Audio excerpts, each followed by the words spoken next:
नमस्कार। जय गुरुदेव। जय गायत्री माँ। पंडित श्री राम शर्मा चारवांग में 32 रामायण की प्रगतिशील प्रेरणाएं स्वाध्याय के क्रम में हम कल पढ़ रहे थे कि शिष्टाचार का अभ्यास बचपन से हो। इसी क्रम में आज हम पढ़ेंगे पृष्ठ क्रमांक 2.98।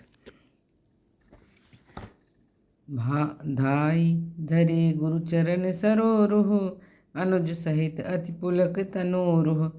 शिष्टाचार स्वयं भी पालना चाहिए तथा अपने साथ सहयोगियों को भी सिखाना चाहिए। भगवान राम ने अपने सभी सखाओं सुग्रीव, विभीषण, नल, नील, जामवंत, अंगद, हनुमान आदि को भी मुनि वशिष्ठ के चरण छूने की सीख दी। पुनि रघुपति सब सखा बुलाए, मुनि पद लागहु सकल सिखाए। देवर और भाभी के संबंध में भी माता और पुत्र जैसे पावन होने चाहिए। दोनों के बीच किसी प्रकार के कलुष का सूत्रपात्र नहीं होना चाहिए। सीता तथा लक्ष्मण, भरत, शत्रुघ्न आदि देवरों के बीच स्नेह पूर्ण भावना तथा शिष्टाचार के आदर्श प्रमाण मिलते हैं। सीता की खोज के प्रकरण में सुग्रीव ने श्री राम जी को सीता द्वारा गिराए गए वस्त्राभूषण बताए तो लक्ष्मण पहचानने के लिए कहा गया। तब लक्ष्मण बोले, ना तो मैं उनके बाजूबंद को जानता हूँ, ना ही कुंडलों को, परंतु उनके नूपुरों को अवश्य पहचानता हूँ, जिन्हें मैं नित्य प्रति चरण वंदना के समय देखा करता था। ना हम जानामि केयूरी, ना हम जानामि कुंडले, नुपुरे त्वभि जानामि, नित्यम पदाभिवदनात्। चित्रकूट पहुँचने पर भरत एवं शत्रुघ्न अपनी भाभी सीता के चरणों पर सिर रखकर बार बार प्रणाम करते हैं। वे उनके सिर पर हाथ फिराकर आशीर्वाद देती हुई मातृ वात्सल्य के साथ पास बिठाती हैं। सानुज भरत उमंगी अनुरागा, धरि सिर सिय पग पद्म परागा। पुनि पुनि करत प्रणाम उठाए, सिर पर कमल परसि बैठाए। बालकों को सुसंस्कारी बनाने का प्रयास छोटेपन से किया जाना चाहिए। उनके खेल कूद, खान पान, क्रियाकलाप, वेश विन्यास, विनोद, व्यवहार, शिष्टाचार में शालीनता का समुचित समावेश किया जाए, तभी वे बड़े होकर प्रखर व्यक्तित्व संपन्न महामानव बन सकते हैं। भगवान राम तथा उनके भाइयों की बाल लीला इस स्तर की बनाने का सफल प्रयास उनके अभिभावकों ने किया था। उन्हें अनुशासन पालने और शिष्टाचार का अभ्यास कराया गया था।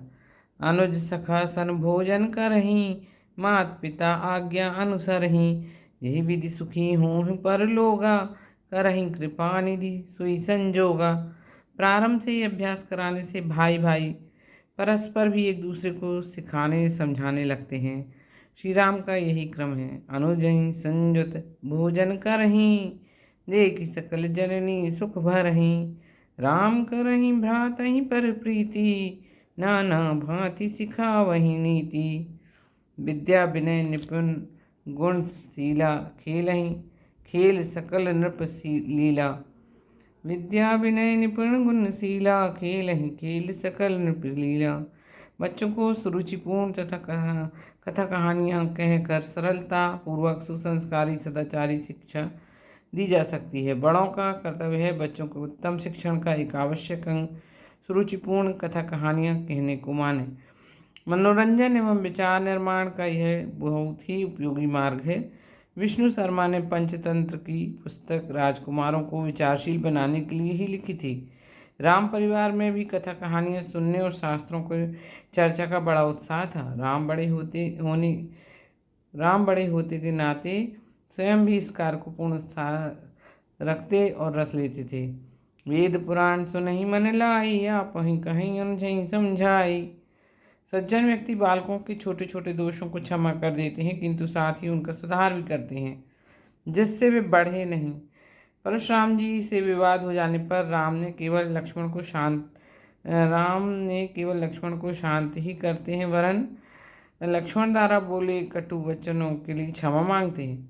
बच्चों से भूलें होती रहती हैं, उन्हें उनका अपराध नहीं अज्ञान समझकर संभालने और सुधारने से ही काम चलता है, झल्लाने और मारपीट गाली गलौज करने से नहीं। कौशिक कहा क्षमई अपराधा, कौशिक कहा क्षमई अपराधु, बाल दोष गुण गणी न साधु। बर रे बालक एक स्वभाव, इन्हें न संत विदु सिंकाऊ। छोटों की गलती को उछालने के स्थान पर उसे मिट्टी से ढकना ही उचित है। लक्ष्मण ने सुमंत्र के विदा होते ही समय परिवार के लोगों के प्रति दुर्भाव व्यक्त किए। राम सुमंत्र को शपथ देकर अनुरोध करते हैं कि वे घर जाकर उन कटु वचनों की चर्चा न करें। परिवार में द्वेष विग्रह बढ़ाने वाली नहीं, सद्भावों को स्थिर रखने वाली नीति ही बरती जानी चाहिए। इसके लिए निंदनीय प्रसंगों की उपेक्षा और प्रशंसनीय गतिविधियों की सराहना करनी पड़ती है। अतः राम ने सुमंत्र से लक्ष्मण की कठोर बातें पिता से न कहने का आग्रह करके कहा। पुनि कछु लखन कही कटुबानी, प्रभु बर जेऊ बड़ अनुचित जानी। सकुच राम निज शपथ दिवाई, लखन संदेश कहाई जनि जाई। पारिवारिक तथा सामाजिक शिष्टाचारों से परस्पर स्नेह तथा सद्भाव बढ़ता है। इन नियमों का पालन करना और कराना सभी दृष्टियों से हितकारी है। आज के लिए यहीं तक। कल पुनः भाई भाइयों का स्नेह सहयोग पर हम स्वाध्याय करेंगे। तब तक के लिए नमस्कार। जय गुरु।